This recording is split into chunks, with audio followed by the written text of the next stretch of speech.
Bismillahirrahmanirrahim. Assalamualaikum warahmatullahi wabarakatuh.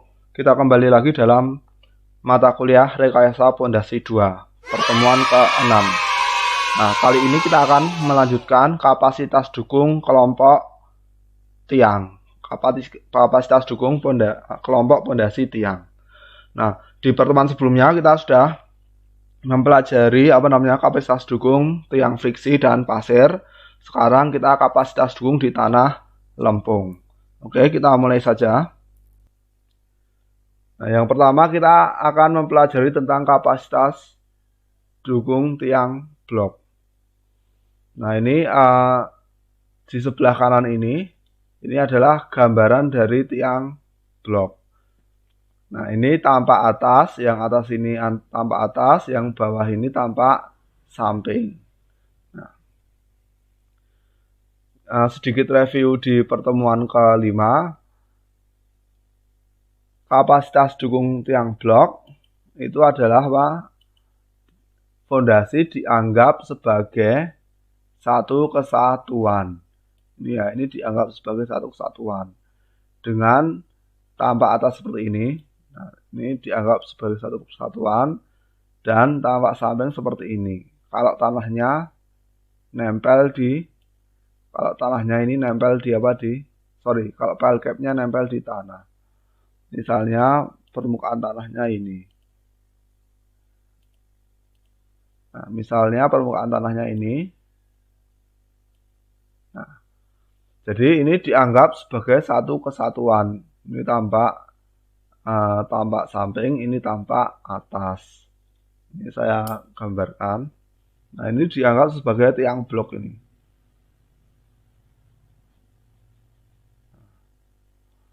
Ini juga dianggap sebagai satu kesatuan. Jadi pondasi ini dianggap sebagai satu kesatuan antara pile dan tanah. Nah, sehingga ada tahanan gesek, dan tahanan ujung. Nah, jadi seperti fondasi masif yang besar yang dalam. Dengan kedalaman L, dengan panjang LG, dan lebar BG. Itu ya. Nah, asumsi dalam fondasi tiang blok ini apa? Asumsinya pertama, pile cap dianggap sangat kaku. Pile cap itu yang ini dianggap sangat kaku. Terus tanah di antara tiang-tiang ini,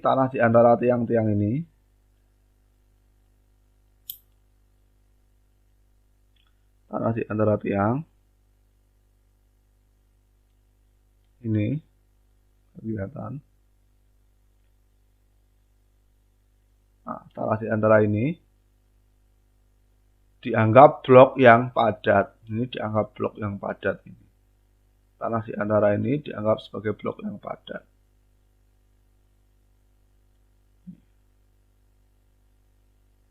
Dianggap sebagai blok yang padat. Nah. Terus kelompok tiang dan tanah di sekitarnya dianggap sebagai fondasi monolitik. Ini seperti saya bilang tadi, ini dianggap sebagai fondasi monolitik, sebagai satu kesatuan. Membentuk fondasi yang besar, dan dalam ini. Ini dianggap sebagai satu kesatuan. Sehingga terdapat perlawanan gesek di selimut tiang ini. Ini perlawanan gesek di sini dan tahanan ujung. Ini ya.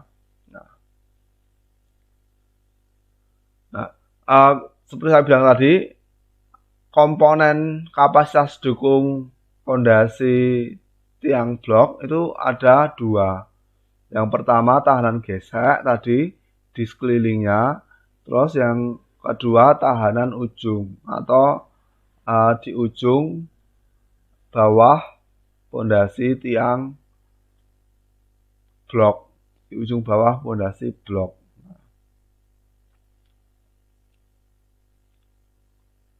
Nah, ini tahanan ujungnya, HB dalam kurung B itu bearing, N bearing, B itu blok, Nah, ini LG tadi panjangnya, BG lebarnya, CU itu kohesi tidak terdrainasi, B itu berarti di ujung bearingnya, dan NC aksen. Nah, CU dari pengujian, LG dan BG dari penampang. Nah, yang sekarang yang dicari NC. Nah, faktor kapasitas dukung itu tergantung L. L itu panjang penetrasi tiang. L per BG. Nah, terus ini dan LG per BG. Jadi tergantung dua. NC aksen tergantung dua, LG per BG dan L per BG. L tadi kedalaman penetrasi, BG itu lebar blok, lebar grup, LG itu lebar grup. Ini beda ya, LG sama L biasa. Nah, sebagai ilustrasi, misalnya contohnya, saya kasih contoh, misalnya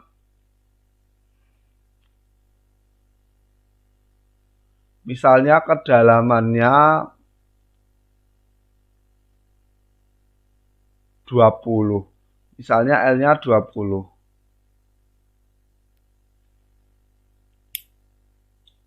Misalnya kita punya pondasi tiang L-nya 20. Misalnya L-nya 20 meter. Terus BG-nya misalnya 5 meter. Terus LG-nya juga 5 meter misalnya.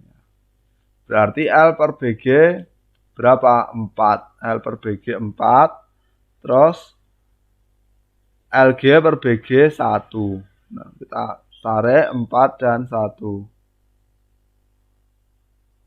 Kita tarik 4 nih dan 1. Hampir sekitar 9. Nah, ini sekitar 9. Terus pertanyaannya, kalau misalnya LG per BG-nya misalnya 1,5. Misalnya LG per BG-nya 1,5 ya. Nah,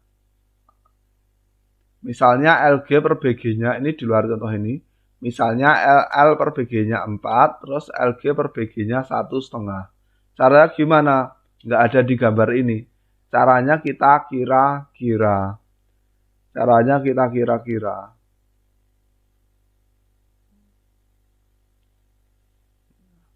Kita kira-kira caranya. Misalnya ini. Nah, sekitar tengah ini. Dan ini agak ke atas ya ini.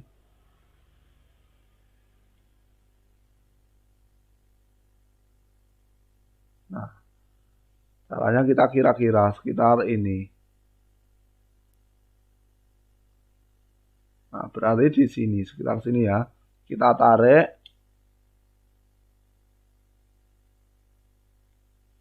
Ini kita tarik. Nah, sekitar ini. 8,6 atau 8,7-an. Ini ya. Nah, mudah ya, insya Allah mudah. Setelah kita dapat NC bintang, terus kita kalikan LG, BG, dan kohesi tidak terdrainasi di ujung blok. Nah, ketemu ya nanti. Itu yang tahanan ujung. Nah, sekarang tahanan gesek. Ini sigma 2 kali LG plus BG. LG plus BG itu adalah keliling. Ini adalah keliling. Ini keliling apa namanya? Keliling bloknya. Ini keliling blok.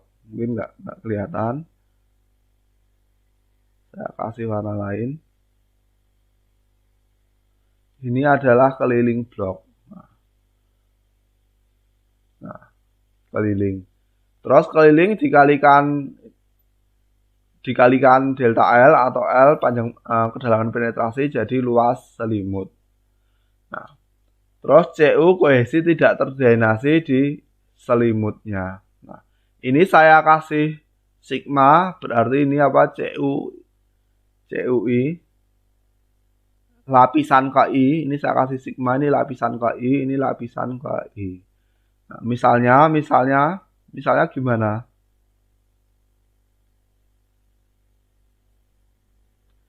Misalnya ini pondasi bloknya ya, ini bloknya. Nah, ini tampak samping ya, ini tampak samping. Ini tampak samping. Nah, ini tampak samping.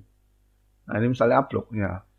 Permukaan tanahnya misalnya di atas. Ini permukaan tanahnya. Ini permukaan tanahnya. Ini bloknya.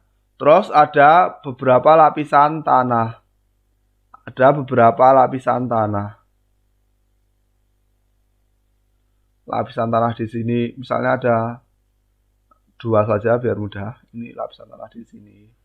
Nah, di sini punya CU, di sini punya CU. Ini dianggap lurus ya.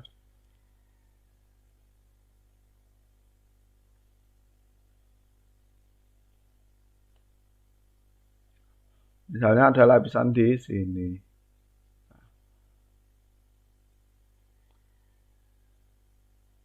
Ini misalnya delta L1. Delta L1. Ini delta L2. Nah, misalnya seperti ini. Terus di sini tanahnya CU1. CU1. Ini CU2. Nah, ini delta L1. Ini delta L2. Nah, ini nanti apa? QS-nya. QS-nya itu penjumlahan yang atas ini dan yang bawah. Paham ya? Nah, ini berarti nanti apa? Sigma ini dan ini. Nah, saya harap paham, ini mudah. Berarti CU-nya ada CU1 dan CU2. Terus delta L-nya ada delta L1 dan delta L2. Nah, kapasitas dukung totalnya tinggal kita jumlahkan. GB blok ditambah GS blok. Itu kapasitas dukung ultimate tiang blok, fondasi blok.